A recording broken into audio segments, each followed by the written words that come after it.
Hola, ¿cómo están? Muy buenos días, bienvenidos a este foro sectoral aéreo, aquí otra vez en nuestro espacio Viva. Es un placer darles la introducción con nuestros distinguidos panelistas. Gracias por sintonizarnos. Presento con muchísimo gusto a Jonathan Félix de PCR Verum, es el director de análisis. De mi lado izquierdo, en medio de nosotros, está Michelle Gálvez, que es Head of Credit Asset Management de Principal Financial Group. Y de este lado tengo a mi queridísimo Ernesto Hernández, director de Relación con Inversionistas de Viva Aerobús. Muchas gracias a ustedes por estar aquí con nosotros. Iniciemos con este panel tan interesante. Mi queridísimo Jonathan, ¿cómo estás? ¿Qué Muy tal? buenos días. Muy buenos días, todo bien, gracias. Qué bueno, qué bueno. Gracias de nueva cuenta por estar aquí en Viva. Jonathan, PCR Verum recientemente presentó un reporte sectorial de aerolíneas y sus emisiones de deuda calificadas por ustedes. Ahí mencionan distintos riesgos que ven en el sector y también se habla sobre las emisiones de deuda que tienen colocadas las aerolíneas en el mercado mexicano. ¿Qué tan seguras ves las bursatilizaciones que tienen las aerolíneas en México? Sí, claro que sí. Mira, yo creo que esta pregunta es muy importante para todo el público inversionista y las personas que nos están escuchando, porque si bien las tres aerolíneas más importantes en México ya tienen emisiones bursátiles colocadas en el mercado, también hay planes de seguir colocándolas, ya sea como refinanciamiento de las ya colocadas o deuda adicional para estas empresas. Entonces yo creo que es un espacio muy bueno para poder explicar qué calidad crediticia vemos en estas transacciones y cómo es que llegamos a esas conclusiones, ¿no? La realidad es que las calificaciones son altas para estas emisiones, rondan AA, AA+. Entonces, para PCR Verum son calificaciones de alta calidad crediticia y por lo tanto protegen muy bien al inversionista, ¿no? Básicamente, lo que opinamos es que mientras las aerolíneas sigan operando, estas transacciones van a amortizar en tiempo y forma principal e intereses. Esto es porque las coberturas son muy amplias. Tenemos coberturas de 10 veces. ¿Y a qué me refiero con coberturas? Las coberturas en los documentos se define como DSCR, también se le llama cobertura para el servicio de la deuda. No es otra cosa que cuánto flujo llega al fideicomiso emisor entre pues cuánto es el compromiso de pago de principal e intereses. Entonces, si tenemos unas coberturas de 10 veces, quiere decir que llegan pues 10 veces lo que necesitas para pagar en ese mes. Entonces tú le puedes quitar la mitad de la cobranza a las aerolíneas y aún así te quedan 5 veces de cobertura. Entonces son coberturas bastante amplias. Entonces es un tema que ese no nos preocupa, inclusive durante la pandemia, pues todos recordarán cuando inició en marzo de 2020, para abril la disminución fue de 85% en la cobranza y aún así todas las transacciones colocadas en el mercado de bursatilizaciones de aerolíneas lograron y siguen logrando cumplir con todo el servicio de la deuda. Entonces, no es un tema de coberturas, no es un tema de disponibilidad de flujos, es más bien un tema de riesgo de continuidad de operaciones de la aerolínea. Entonces, eso es algo que tenemos que capturar en las calificaciones. ¿Y cómo es que lo capturamos? Lo que hacemos es, de manera interna, asignamos una calificación de riesgo de contraparte a la aerolínea, ¿no? La aerolínea por sí sola, qué tan capaz es de cumplir con sus deudas quirografarias y qué tan capaz es de seguir operando hacia adelante. Entonces, ya que tenemos como base la calificación interna de riesgo de contraparte de la aerolínea, ya le damos beneficios para la calificación de la emisión dependiendo de las coberturas. Si doy, por ejemplo, un ejemplo, pues algo muy práctico, sería, supongamos una aerolínea que tiene calificación BBB+. Sí. Entonces podemos llegar a darle beneficio del BBB+ de unas 5 niveles. Entonces nos vamos a la menos, a la más, AA menos y finalmente decidimos asignar un AA, por ejemplo. Entonces, si la calificación de la aerolínea es BBB+, nos vamos hasta un AA por el tema de las amplias coberturas que tiene. Pero así no nos olvidamos del riesgo de continuidad de operaciones de la aerolínea. Entonces, si la aerolínea tiene una calificación de riesgo de contraparte muy baja, pues difícilmente va a llegar a niveles altos de calificación en la bursa, ¿no? Entonces, esa parte yo creo que es muy importante tenerla en cuenta porque, pues, al final del día, si la aerolínea, como ya lo dije, si deja de operar, ahí es cuando estas emisiones pueden presentar problemas. Claramente, durante la pandemia, pues se presentó el mayor estrés que han tenido este tipo de empresas y lograron salir avante. Entonces, acá Mitch no me deja mentir, pues son emisiones bastante protegidas para el inversionista, ¿no? Ahora, también no solamente tenemos beneficios en calidad crediticia con las coberturas, también las transacciones tienen fondos de reserva. En caso de que ocurra un tema operativo, un tema de cualquier índole, tenemos una reserva típicamente ronda 3, 6 meses de pago de intereses. Entonces, si por cualquier razón no se recibe flujo en ese tiempo, pues tenemos fondos de reserva que lo logran para lograr satisfacer el pago de las transacciones. También, si el servicio de la deuda baja mucho, yo hablo que en un escenario base está en 10 veces, pero si baja a 2, 1.5, la transacción se protege y ya no le libera flujos a las aerolíneas y empieza a pagar principal. Entonces las aerolíneas pues tienen también ese incentivo de mantener coberturas amplias para proteger al inversionista en cualquier pago. Y muchas veces también lo que nos preguntan es, bueno, tú me dices que las coberturas van a ser de 10 veces. ¿Cómo es que llegas a esa conclusión o cómo es que haces las proyecciones de flujo? Pues puede haber muchas maneras de realizarlo. Nosotros en PCR Verum, como lo hacemos es, bueno, ¿qué crecimiento esperado en las operaciones vemos en la aerolínea? Entonces, para eso les pedimos el calendario de recepción y entrega de aeronaves. Entonces, así podemos ver qué tanto va a crecer la flota hacia adelante y con eso ver qué crecimientos esperados va a implementar estratégicamente la aerolínea. Entonces, viendo qué tantas operaciones van a aumentar, podemos ver claramente, pues si las aeronaves aumentan, pues el flujo también va a aumentar. Entonces, así ya podemos empezar a hacer proyecciones, ¿verdad? Y ya eso nos va a ayudar a saber los flujos durante la vida de la transacción, medir coberturas y poder calcular pues más o menos dónde se van a colocar las coberturas. Ahora, algo bien importante también es pues, entender cuáles son lo que más le pega a la aerolínea en su operación, ¿verdad? Que ya es un tema que se captura en la calificación de riesgo contraparte de la aerolínea. Entonces, tenemos que ver, digamos, todas las variables y los riesgos que implican, pero sin duda alguna, pues lo que creemos es que estas transacciones están muy protegidas para el inversionista y se pueden sentir tranquilos en ese sentido. Y como tú bien dices, en el reporte que publicamos hace poco, se puede meter a la página de internet y ahí estará todo el reporte. Son alrededor de unas 6 hojas, donde hablamos no solo de las bursatizaciones, sino que en general del sector, qué expectativas tenemos hacia adelante en pasajeros transportados, participación de mercado, todo ese tipo de detalles, pues ahí podrán ver ya con más detalle cuáles son nuestros pensamientos de estas bursas, cómo viene una tabla comparativa de las bursas de las 3 aerolíneas, cuáles son las coberturas de cada uno, cuándo pagan principal, cuándo pagan intereses, cuándo vencen, todo ese tipo de cosas, ¿no? Interesante, mi estimado Jonathan. Creo que al final puntualizas las ventajas de un financiamiento estructurado, ¿no? De aislar los riesgos a través de un fideicomiso. Es una estrategia que al final pues, le va a dar certeza a los inversionistas, le va a dar también una oportunidad a todos los emisores de obtener este financiamiento y independientemente de las circunstancias que puedan existir también, como lo que pasó en la pandemia, pues qué mejor prueba de que resistieron, ¿no? Entonces funcionan bastante bien. Muchas gracias por tu explicación. Seguramente muchos de los que están observándonos, escuchando, han de tener algunas preguntas. Es importante platicarles que pueden hacer sus preguntas en el módulo de preguntas a través de Zoom. Con muchísimo gusto ahí estaremos recopilando todas las preguntas que tengan acerca de este y de cualquier otro tema que tengan en mente y en un momento más las estaremos planteando a nuestros panelistas. Mi estimado Michel, vamos contigo. La parte interesante, la parte del apetito. Platícanos un poco, tú como representante de los inversionistas, ¿qué riesgos son los que más les preocupan sobre este sector? ¿Qué pudieran hacer las aerolíneas para que a los inversionistas pues, les den mayor confianza en sus operaciones? Perfecto. Personalmente creo que las estructuras en el caso de emisiones de aerolíneas es clave, ¿no? O sea, de entrada, de esta manera se cuidan concentraciones relevantes o riesgos innecesarios que pudieran afectar la capacidad de pago de las emisiones. Los principales riesgos que observo en este tipo de transacciones son, por ejemplo, la inflación, una potencial recesión económica hacia adelante y también los riesgos inherentes a la propia industria, ¿no? Por ejemplo, hay otras industrias en donde las empresas o los emisores tienen activos operativos atrás. Aquí es un poco distinto, ¿no?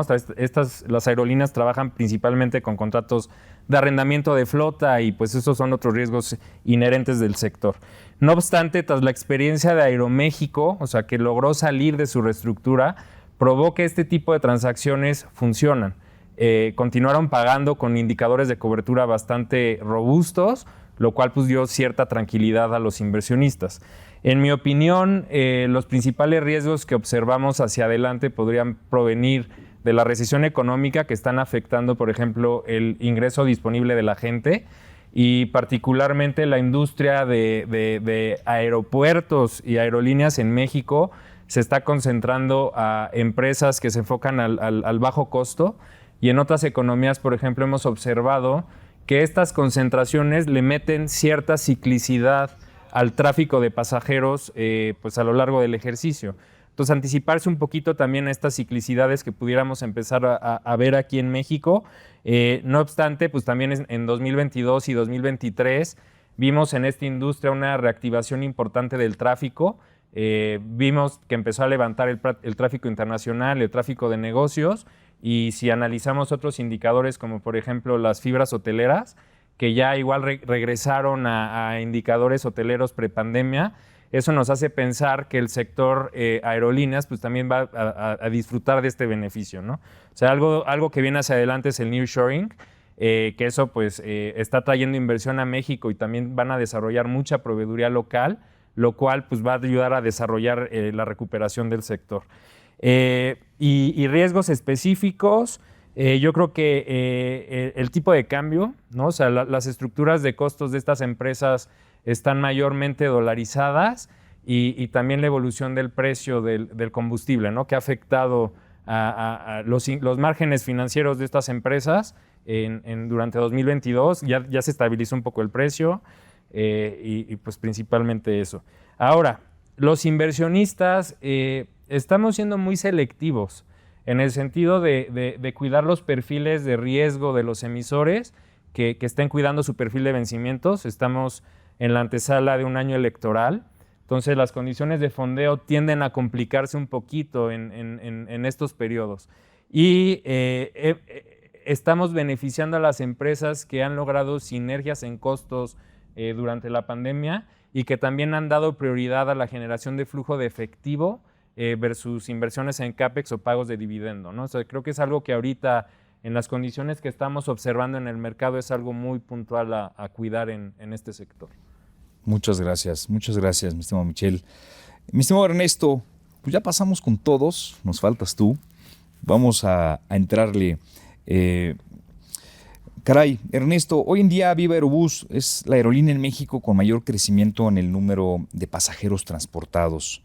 ¿Cómo es que Viva Aerobús está logrando esta importante penetración de mercado? Bueno, primero que nada, muchas gracias y muchas gracias por invitarnos y a todos por estar aquí. Si quiero un poquito me voy a el origen de Viva, ¿no? Claro. Nosotros nacimos a través de una joint venture que hicieron a través de Ryanair y YAMSA, que es nuestro principal accionista. Ryanair, seguro todos lo conocen aquí, ¿no? Traemos el ADN de Ryan metido, bajos costos, ¿no?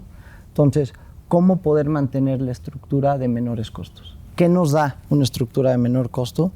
Poder dar los mejores precios a nuestros usuarios. Y con eso incentivamos la demanda y con eso ayudamos a democratizar esto. Si recordamos un poquito cómo era viajar hace 20, 30 años en avión, era chiquitito el mercado, ¿no? Y cada vez ha ido creciendo. Claramente México todavía tiene una gran oportunidad, ¿no? Tenemos una súper baja penetración comparado con otros países. México tiene 0.44 viajes per cápita por año. Entonces lo comparas con Estados Unidos, un Canadá que trae 2.5, 2.4, 2.5. Sin embargo, en los últimos 10 años hemos duplicado esa penetración.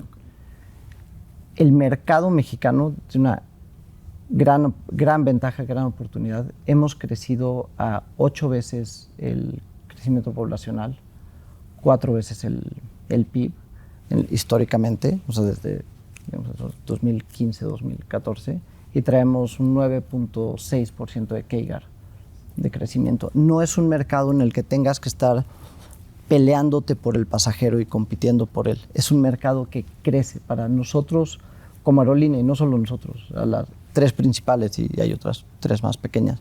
Para poder seguir creciendo, el mercado crece con nosotros. Entonces, tenemos que seguir incentivándolo, seguir viendo cómo apoyamos al usuario, al pasajero y poder hacer esto. Yo mencioné un poco, pandemia, justo la peor época que han pasado, no solo las aerolíneas, ¿no? Yo creo que casi todas las industrias, justo lo pones en tu reporte, yo aquí lo tengo, sí, lo estudiamos muy bien, ¿no? Dices, bajaron 52% durante 2020 las aerolíneas, ¿no? Nuestro modelo es resiliente, nuestro modelo logró, o sea, bajó el mercado 52%, nosotros bajamos 35%. Para 2021, el mercado seguía en 21% abajo, nosotros ya estamos 27% arriba. ¿Cómo logramos esto? ¿Qué hicimos para poder crecer? Buscar cómo apoyar a nuestro pasajero, cómo apoyar el mercado. Sacamos 2 productos nuevos, ¿no? En pandemia, literal durante pandemia.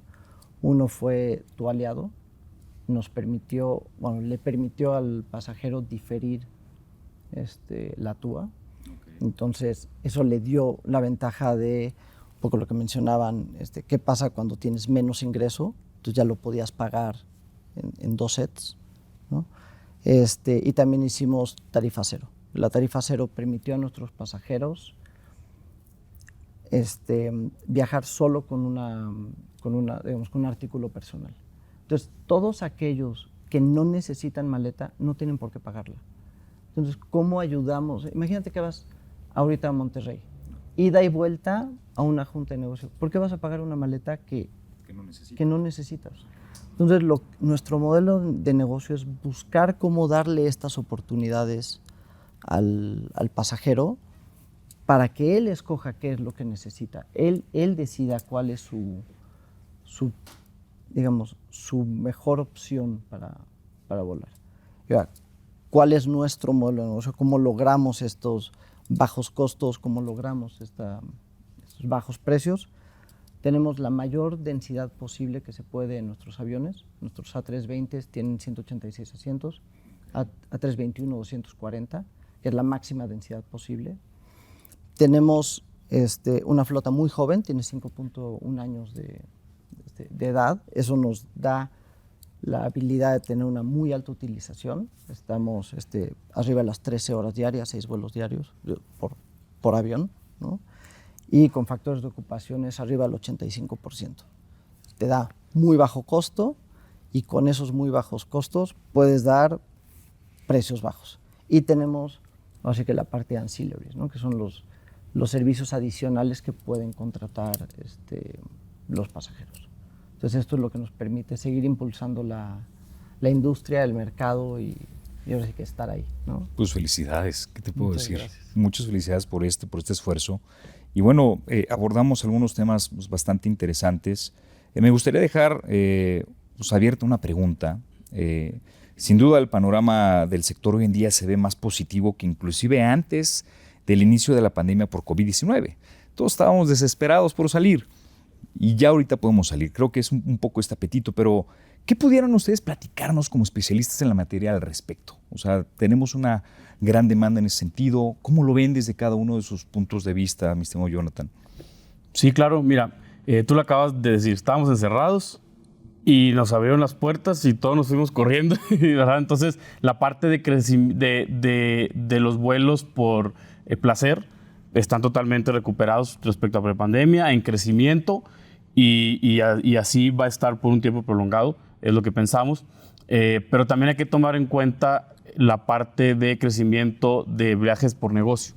Ahorita platicaba con Mitch, oye, ¿tú cómo ves ese tema? Me decía, oye, es que yo veo ya, y lo dijiste también aquí, yo veo ya que los hoteles están con niveles de ocupación muy importantes, inclusive ya en comparación similar a prepandemia, unos mayor incluso, entonces eso puede pensar que ya los pasajeros de negocios están totalmente recuperados. Hay otros que lo miden con datos de la Secretaría del Turismo, hay otros que lo miden pues viendo otros países o inclusive el gasto de las empresas en viajes también es un indicador que puedes ver para ver cómo está el pasajero de turismo Y este tema de buscar cómo encontrarlo es porque cuando tú compras un boleto no te preguntan, oye, ¿viajas por placer o por negocio? Sin embargo, tú como analista debes de, si bien ver que está creciendo, ver por qué está creciendo y por cuál área, ¿verdad? Entonces, lo que creemos es que el pasajero de negocios no está totalmente recuperado, pues todavía tenemos muchas videoconferencias que ya no viajamos, sin embargo, cada vez más está la tendencia de volver a las reuniones físicas, presenciales, cada vez más vemos más empresas que están ya viajando otra vez para temas de negocios, entonces ese puede ser también un factor que ayude a que el crecimiento se potencialice en un corto plazo, ¿no? Entonces, es algo que también tomamos en cuenta y vale la pena monitorearlo constantemente, ¿no? Yo añadiría el nearshoring, ¿no? O sea, creo que es el momento de México. O sea, la economía en general va bien. E incluso se están revisando las tasas de crecimiento del país a la alza para 2023. Y esto, pues, comparándolo con las tasas de crecimiento pues, esperadas en Estados Unidos, ¿no? Este año. Además, la ubicación geográfica que tiene el país es muy importante.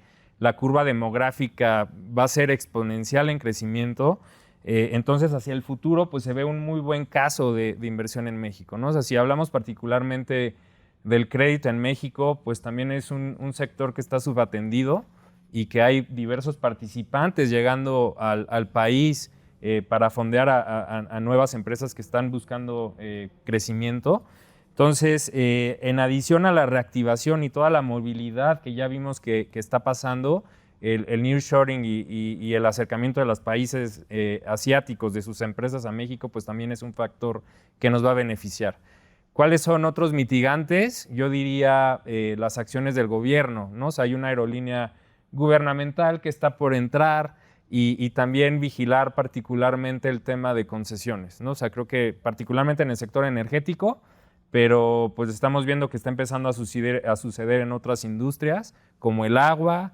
O sea, ahí sería como ir viendo qué está pasando con el tema estructural en concesiones del país. Sí, ahorita que mencionas lo del crecimiento económico del país, nosotros también para pronosticar el crecimiento en pasajeros transportados en el sector, tenemos un modelo que mide el crecimiento del país, que mide también el tipo de cambio, y si nosotros hacemos regresiones y comparamos qué tan relacionados están estos conceptos con el crecimiento de pasajeros transportados, vamos a encontrar que el índice de correlación tanto del crecimiento del país como el tipo de cambio son dos factores muy relevantes que van al final del día a impactar en el crecimiento de pasajeros transportados. Justo en el reporte que hemos platicado, ponemos una gráfica histórica que es el PIB de México contra el crecimiento de pasajeros transportados y se ve que es totalmente lineal, ¿verdad? Y si a eso le incorporamos ya en la mezcla el tipo de cambio, pues también es algo que al final del día va y nos ayuda a pronosticar hacia adelante el crecimiento de este sector. Interesante. Estimado Ernesto, ¿qué nos puedes decir tú? Justo hablando del crecimiento local, lo que veíamos es el CAGR era 9.6%, ¿no? De 2015 al 19. Si eso lo hubiéramos continuado, para ahorita tendríamos más o menos 77 millones de pasajeros. Entonces, estamos todavía haciendo ese catch-up. La AFAC acaba de publicar hace poquito su nuevo estimado para fines de año y es 65. Pero eso implica un crecimiento del 15%. O sea, estamos en crecimientos dobles dígito, 15% contra lo que era el año pasado. Entonces, justo lo que están diciendo es una alta recuperación, un catch-up de donde nos quedamos. Algo muy interesante es que todos estábamos encerrados, todo el mundo estaba desesperado por salir y como lo llamamos en la industria, y de hecho muchos analistas lo ponen así, es el revenge travel, ¿no? O sea, en cuanto quitaron, o sea, nunca hubo una restricción aérea, eso es importante. México creo que eso lo hizo muy bien, a diferencia de otros países que puso restricciones aéreas, pero lo que sí había eran restricciones, llamémosle, de turismo. Entonces, cuando se quitó esto, cuando el miedo empezó a bajar, cuando ya la gente estaba vacunada, la gente salió, nuestro mercado es 40% leisure o placer, ¿no? Viaje de placer, 40% es visitar le llamamos VFR, ¿no? Es básicamente visita a tus familiares y visita a tus amigos, y tenemos un 20% de negocio. Ahora, la diferencia de nuestro pasajero de negocio es el pyme, es el pequeño empresario. Él paga su boleto, a diferencia de Viva va a pagar tu boleto, ¿no? Si vas de viaje. Entonces, sí tenemos un mercado de negocio, o sea, activo en Viva, pero es, digamos, un poquito diferente. Es la persona que él está, o sea, muy consciente, es cost conscious, ¿no? Y eso aplica para básicamente todo nuestro mercado. Mencionabas un poquito nearshoring. Creemos que es una gran oportunidad. 50% de los parques industriales está en la parte norte del país. Entonces, hemos visto avances, pero creo que esto va a tomar 10 años tal vez, madurarlo. O sea, es algo que vamos a ir viendo crecer poco a poco y creo que justo México tiene una gran oportunidad y una gran responsabilidad de aprovecharla, ¿no? Si la podemos aprovechar, creo que va, o sea, ahora sí que una frase que decía Juan Carlos, la vamos a romper, ¿no? Eso creo que es algo que está muy ahí. Algo importante que podemos ver y nuevamente de nuestro modelo y la recuperación que tuvimos es México se recuperó, es de los países que más rápido se ha recuperado. Se recuperó para el segundo trimestre del 22. Viva se recuperó 5 trimestres antes de eso.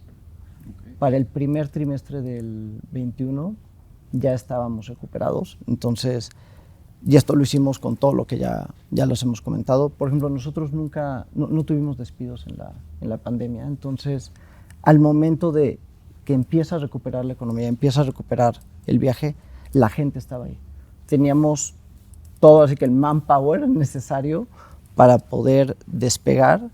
Teníamos 2 bursatilizaciones en ese momento, una de corto plazo, una de largo plazo. La de corto plazo venció y simplemente se pagó en tiempo y forma.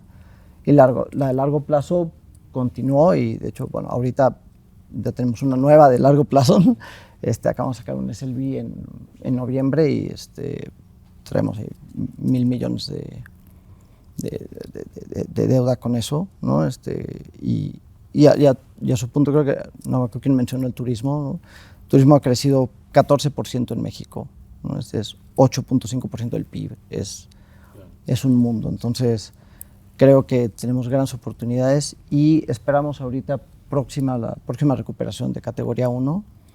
Eso va a ayudar mucho a las aerolíneas mexicanas, porque no es que no haya crecido el mercado internacional, lo que pasa es que las aerolíneas mexicanas, por la categoría 2, no podíamos poner nuevos vuelos a Estados Unidos. Entonces, si se fijan en la participación, para tu análisis, si se fijan en la participación que tuvieron las aerolíneas americanas en estos 2 años de categoría, subieron su participación. Entonces, en el reporte también. Sí, exacto. Entonces, crecieron y nosotros teníamos ese, digamos, tope, ¿no? Entonces, ahora que espero que ya que acabó la auditoría, falta que FAA, o sea, que dé sus findings y diga que está de acuerdo y el proceso legal que tendrá que tomar esto, pero creo que vamos a poder tener mayores oportunidades las aerolíneas mexicanas con esto. Muy interesante, Ernesto. Vaya, qué buenas ópticas diferenciadas desde cada una de sus posiciones, de sus participaciones.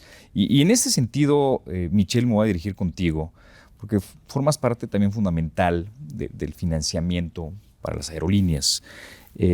Como inversionista, inclusive ahorita ya en una de las respuestas nos platicaste que ves otros factores de crecimiento como el nearshoring y demás. Sin embargo, ¿qué te preocupa de la industria aeronáutica en este momento? En este momento, el principal foco está en la potencial recesión económica, como platicaba, ¿no? Y el impacto que va a tener en México, ¿no? Y a nivel, pues, economía.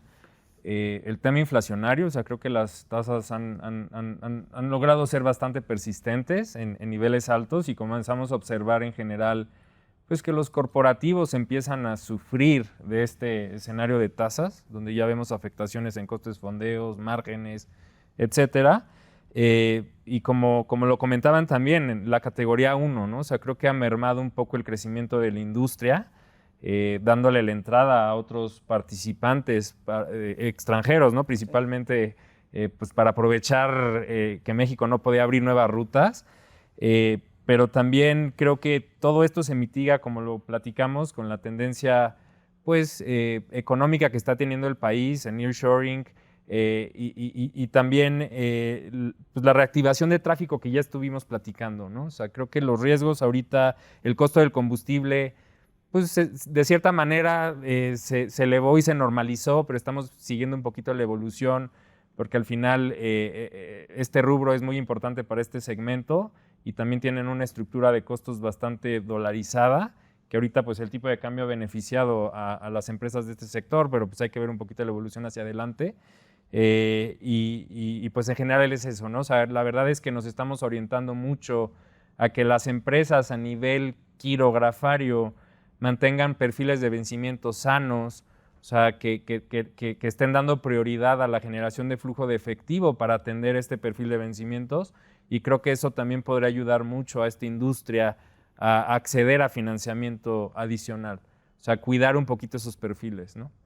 Y como tal, en beneficio, o sea, ahorita hablamos de la recuperación de la movilidad, pero si analizamos otros activos de transporte, como por ejemplo carreteras, la verdad es que la recuperación de tráfico también ya se dio, o sea, muchos activos ya regresaron a niveles prepandemia, lo mismo en puertos, o sea, el movimiento de logística, eso ya se está recuperando, creo que autobuses va un poquito más lento, y aeropuertos pues también ya está recuperando prepandemia, ¿no?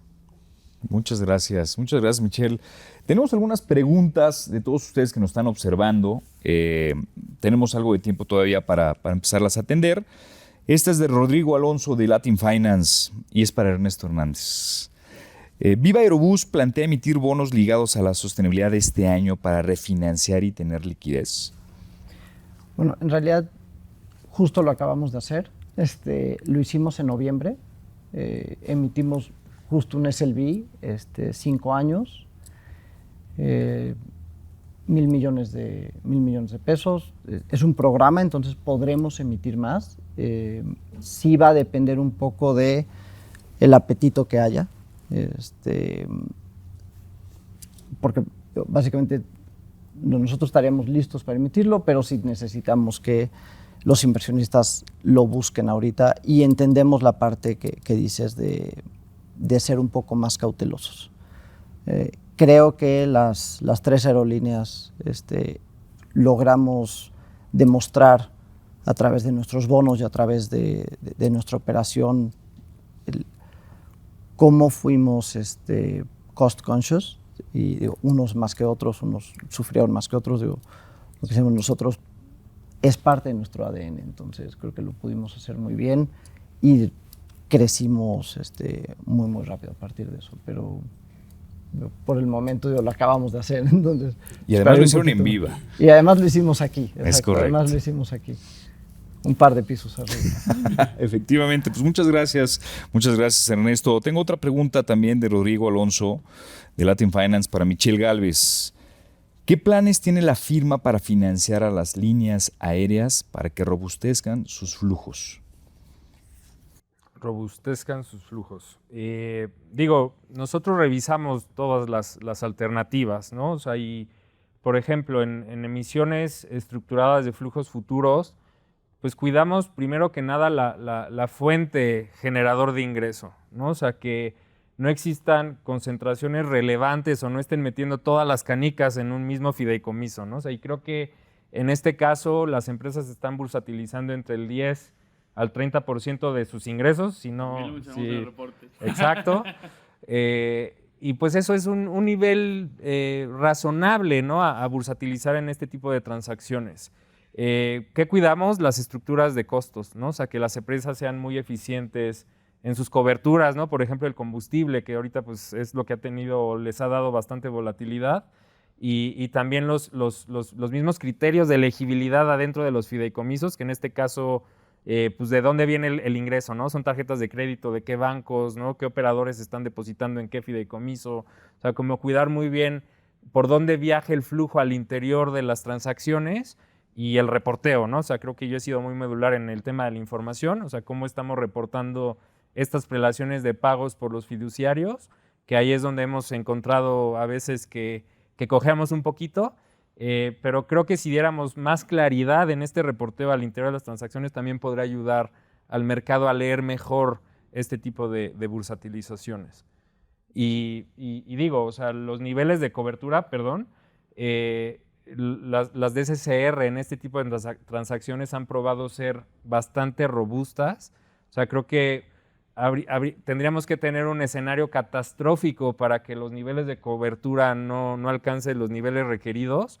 Y pues también con la reestructura de Aeroméxico, ¿no? Vimos que el contar con reservas de intereses por 6 meses les dio holgura para poder sortear un periodo de reestructura y que las emisiones continuaran viviendo, ¿no? O sea, cuidar un poquito las estructuras en este sentido. El andamiaje. Exacto. El financiamiento estructurado. A lo mejor yo ahí añadiría un poco, si nos vamos antes de la pandemia, hace 2, 3 años, las aerolíneas algunas tenían programas quirografarios de certificados bursátiles y eran colocadas y se refinanciaban y estaban muy activos en ese sentido. Yo lo que veo en los inversionistas, y aquí me complementarán lo mejor, es que a lo mejor no están viendo tanto ese tipo de certificados, están buscando protegerse un poco más a través de las bursatilizaciones y por eso lo que mencionamos de a lo mejor dar más información, protegerse un poco más para incentivar ese tipo de transacciones, porque no es tan, estas transacciones no es también para refinanciar, no es solo refinanciar deuda actual, sino también es deuda adicional para crecimiento, porque cuando quieres crecer, pues ocupas más flota, la flota necesita recursos, entonces quien tenga recursos para invertir en flota es el que podrá crecer. Y durante la pandemia vimos que las aerolíneas algunas se capitalizaron, obtuvieron capital, obtuvieron deuda incluso también para poder hacer frente a este crecimiento potencial que veían y poder materializar sus planes de crecimiento. Y recordemos que el inversionista está siendo muy selectivo. O sea, sí está cuidando dónde mete el dinero y lo están haciendo en empresas un poquito más kosher, ¿no? Más defensivas o industrias o sectores defensivos. Entonces, yo creo que el inversionista también tiene que entender las particularidades de este sector, ¿no? O sea, como lo que platicaba hace rato, ¿no? O sea, se tiende a operar, por ejemplo, sin activos operativos, o sea, que es otro modelo de inversión que también hay que cuidar. Y ser conscientes, pues, que esta industria, pues, cae se percibe tal vez en un nivel de riesgo un poquito superior. Inclusive, algo que se mide cada año es en qué trimestre cae Semana Santa, por ejemplo. Porque uno sabe que ese trimestre va a ser fuerte. A veces cae en el primero, a veces en el segundo. En ese nivel de detalle hay que estar viendo para hacer un buen análisis, ¿no? No, creo que a tu punto de Semana Santa,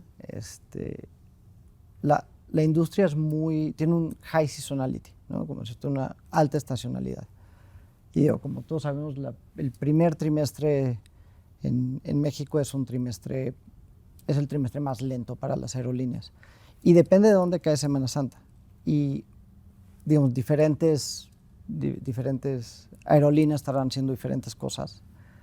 Nosotros, en diciembre del 21, firmamos un JV con Allegiant, el cual ya fue aprobado por las autoridades mexicanas.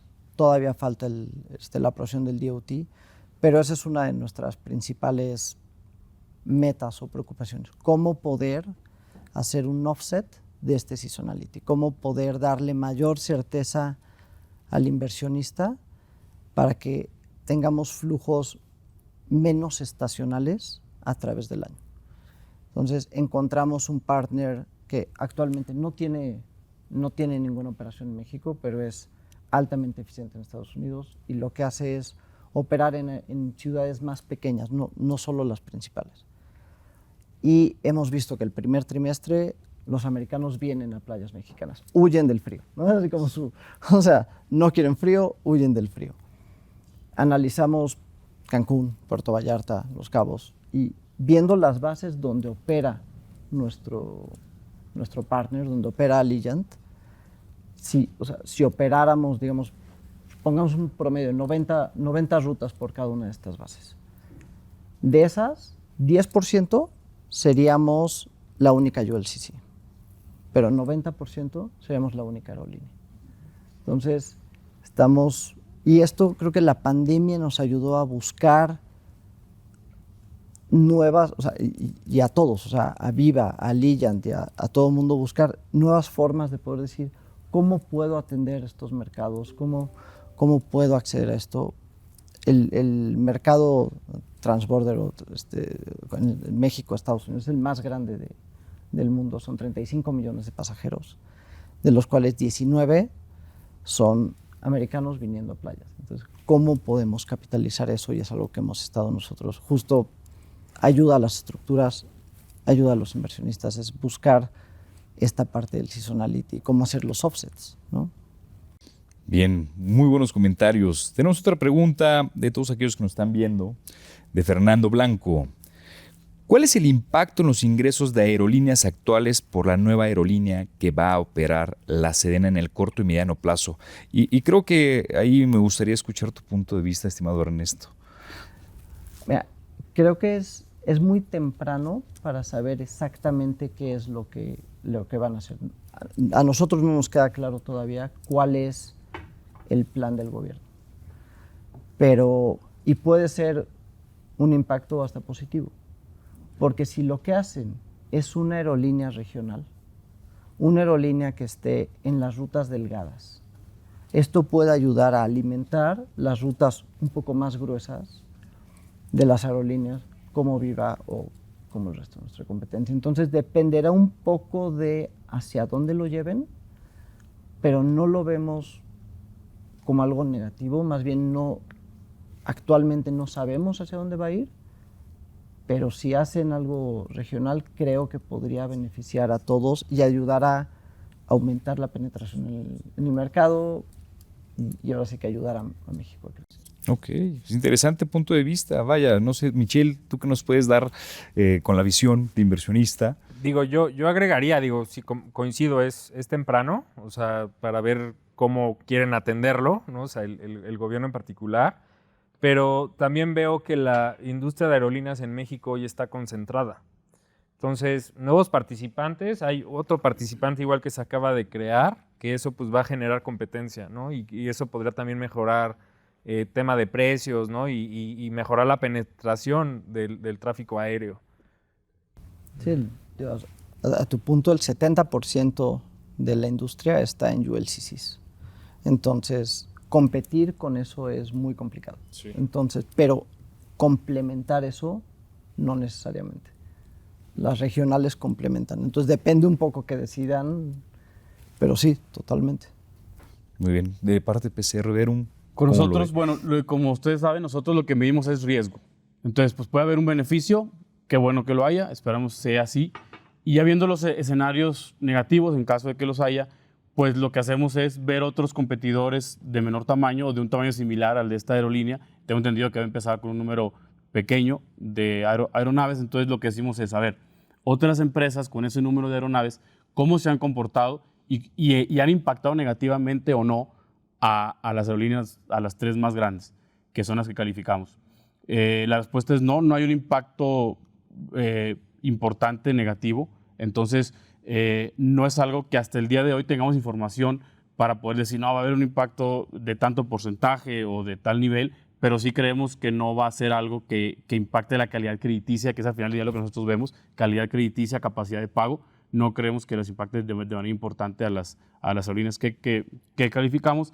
Inclusive, como dice Ernesto, pues a lo mejor las beneficia, ¿verdad? Pues muchas gracias por sus comentarios. Tenemos otra pregunta más. Tenemos un público con bastantes preguntas, afortunadamente. Perfecto. Y los comprendo, porque la verdad no siempre tenemos a tres especialistas juntos en un panel tan interesante. Y de diferentes perfiles. Exacto. Muy bien, sí. Tenemos a Pablo Chávez de ASI, que nos hace algunas preguntas. Voy a empezar con la primera. ¿Qué futuro ven para las aerolíneas mexicanas y los grupos aeroportuarios el que regrese a categoría 1 por parte de la FAA? ¿Cómo lo ven? Mi estimado Michel, nos gustas. Pues iniciamos con mejoras, ¿no? O sea, la verdad es que abriría la oportunidad para nuevas rutas hacia Estados Unidos, que ahorita, pues, como han comentado, ¿no? Se ha sufrido en el vuelo internacional. Creo que eso podría ayudar a cachar mayor participación de mercado para las aerolíneas mexicanas. Definitivamente, ¿no? O sea, mejora la industria. Bien, de hecho creo que viene también puntualizado en el reporte, mi estimado Jonathan. No sé qué nos puedas comentar al respecto. Sí, claro, ahí lo que mencionamos es pues que efectivamente, como para no ser repetitivo, pues hay un impacto negativo en pasajeros internacionales, no en lo regional. El internacional, porque el principal mercado internacional de México es Estados Unidos, claramente. Entonces, si las aerolíneas de México no pueden agregar más rutas hacia ese país, pues empieza a limitar. Y la demanda, pues es dinámica, no es que todo el año tengamos la demanda de las mismas ciudades. Entonces, pues las aerolíneas lo que hacen es ir ajustando sus rutas dependiendo la temporada de año en la que estamos.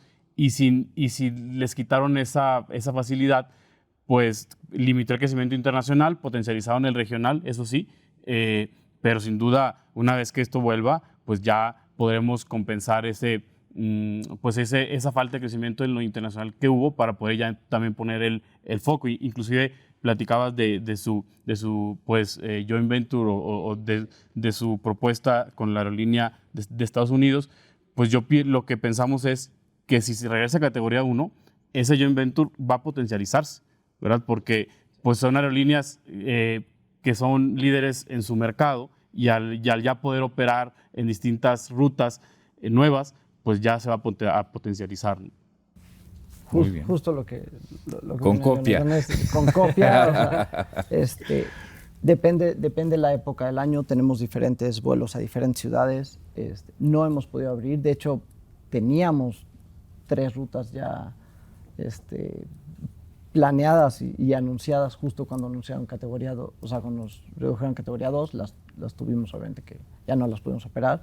Entonces, con la recuperación de la categoría 1, operaremos esas, muchas más, y potencializando la JV con Allegiant. Obviamente, todavía estamos pendientes de la autorización, pero la vemos, digamos, tándem con categoría 1, ¿no? Así la vemos y esperemos ya estarla operando, pues, hopefully en el primer trimestre del año que entra ya estaríamos con los primeros vuelos, y será algo que irá madurando con el tiempo y creciendo.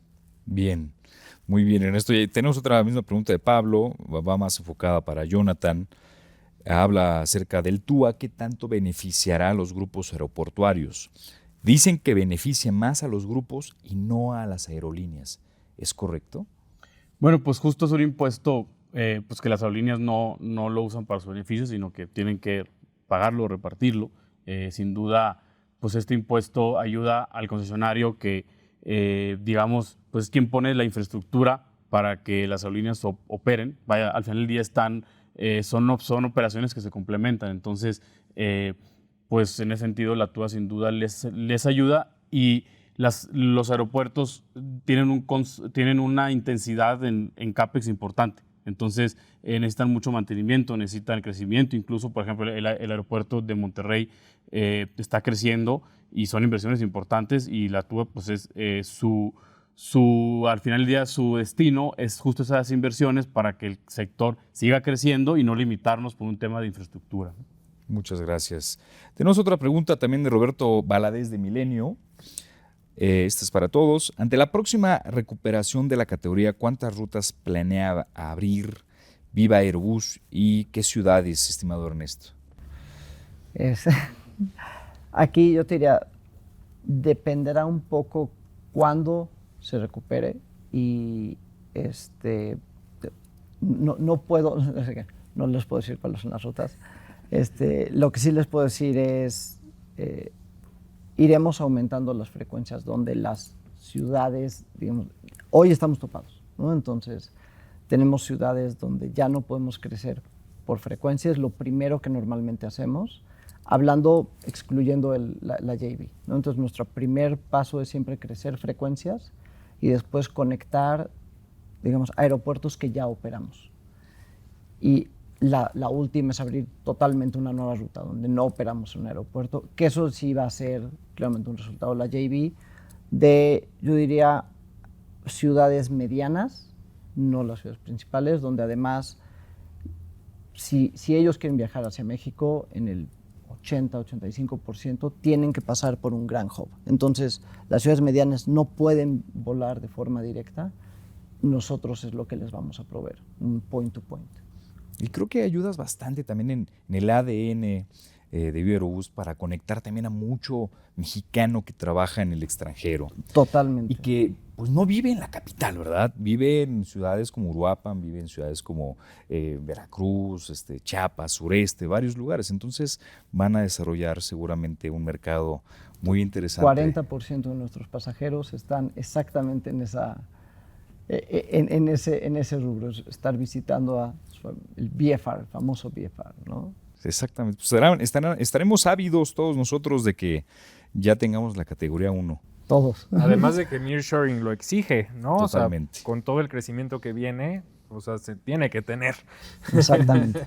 Se debe de tener. Sí, algo también muy importante a considerar, que a lo mejor no hemos tocado tanto, es que México se vuelve un punto de conexión entre Norteamérica y Sudamérica y Centroamérica.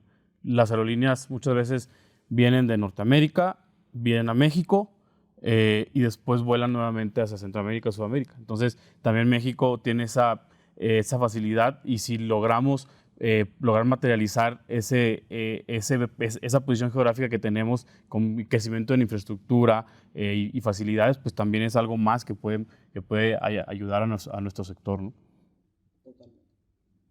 Pues se me hace un mercado muy interesante. Y tú, mi estimado Ernesto, una última pregunta del público. Va orientada al tanto desplazamiento que hay entre los autobuses. Se trasladan millones de personas de manera anual en los autobuses en México, porque hay muchas ciudades que se tienen que ir en autobuses y son viajes de más de 6, 7, 8 horas. Este espacio es el que ustedes al final también cubren bastante. ¿Qué relación hay entre pues estos dos market share? ¿Cómo lo van a poder absorber? ¿En algún momento sí van a poder seguir desplazando? ¿Lo ven como dos mercados diferentes? No, a ver, creo que es una evolución natural del mercado. Hay 3,000 millones de pasajeros en autobuses anualmente. 3,000 millones. De lo cual 25% de eso son pasajeros primera clase, que sería lo que las aerolíneas o Viva podría estar, digamos, abordando. De eso hay que obviamente restarlos, que son distancias muy cortas, porque no vas a hacer un México-Cuernavaca en avión, ¿no? Sí. Claramente. Entonces nos vamos a distancias de, digamos, mayores de 300, 400 kilómetros. Okay. Si ves ese mercado, son más de 300 millones de pasajeros. Entonces, ese es el mercado potencial que tiene México. Ahora, nosotros tenemos una gran alianza con YAMSA, que es nuestro principal accionista, y nosotros podemos vender tickets de avión en las terminales de autobús. 5% de nuestros pasajeros anuales, y es como el first time flyer, ¿no? vienen de eso. Entonces, todos los años hemos ido evolucionando junto con el mercado y fue una gran visión que tuvieron YAMSA y Ryanair hace 16 años. Esto lo veían venir la migración hacia, ya estaba Ryanair en Europa, ya estaban operando, había ya en Estados Unidos, entonces dijeron, ¿cómo puedo capitalizar eso? Porque o nosotros absorbemos ese mercado o alguien más se lo va a llevar. Claro. Y así es como crearon Viva. Y sí sé que el autotransporte ha ido reduciendo cada vez más sus rutas muy largas y concentrándose en conectividad. Entonces, tú puedes comprar un boleto de Viva en el tramo largo, un Monterrey, México, y después puedes tomar un autobús que te lleve a, no sé, a Laredo, a Saltillo, y lo puedes hacer con 50% de descuento. Entonces, es parte de nuestra alianza, es parte de lo que hacemos, y ellos tienen esa conectividad, y entonces le damos un servicio integral al pasajero. Y algo interesante que yo añadiría es que si la aerolínea logra que ese viajero por primera vez viaje contigo en avión, el porcentaje de los que se quedan contigo es muy alto. Altísimo. Entonces, está ese reto. Oye, yo logré que por primera vez viajar en avión, él se va a quedar conmigo por mucho tiempo. Y lo que hemos estado, o sea, ¿cómo buscamos hacer eso? Una de las cosas, y no lo hemos mencionado, pero sacamos Dotters, lo estábamos comentándolo antes, son los puntos Dotters, que además no solo Viva es un programa que tenemos con Viva, pero también lo tiene el autotransporte. Y lo que hemos visto es que 2 veces más, o sea, las personas que tienen Dotters viajan 2 veces más con nosotros. Entonces, primero fuiste la aerolínea que les diste esa posibilidad de poder viajar en avión en vez de en autobús a una distancia que podrían ser 12 horas de viaje y hacerla en 1.5, 2. Además les diste puntos que pueden redimir eventualmente con nosotros o en un viaje corto, que vayan a Cuernavaca, ¿no? O sea, que vayan a Puebla, que vayan a... Entonces, estamos siempre buscando cómo complementar estos servicios y creo que es una migración natural, es una evolución del mercado. Y es una alianza interesante, o sea, porque a la industria de autotransporte también le pegó el costo del combustible y la inflación. Y pues este reacomodo de la manera de consumir el transporte es interesante para las aerolíneas de bajo costo. Y el COVID, no es lo mismo estar, o sea, 11 horas en un autobús que 2 en un avión. Eso, ahorita ya no es algo que tenemos, pero esa fue una gran razón para migrar de las personas. Pues qué manera exquisita de culminar este foro con estas preguntas. Lástima que ya no tenemos más tiempo para más preguntas, pero les quiero agradecer pues su presencia, su participación a cada uno de ustedes, Jonathan, Michelle, Eduardo, muchas gracias por estar aquí. Gracias a todos ustedes que nos acaban de sintonizar. Bueno, los invitamos a seguirnos en todas nuestras redes sociales. Estamos en YouTube, estamos en Facebook, Instagram, Twitter. Por favor, acérquense a Viva. Cualquier duda relacionada acerca de este panel, con muchísimo gusto, la podrán dirigir al correo mdavalos@viva.mx y estaremos ahí teniendo un acercamiento adicional con ustedes. Gracias a todos ustedes por su tiempo. Gracias, panelistas. Gracias. Muchas gracias. Que tengan un excelente día. Igual. Gracias. Gracias. Hasta luego.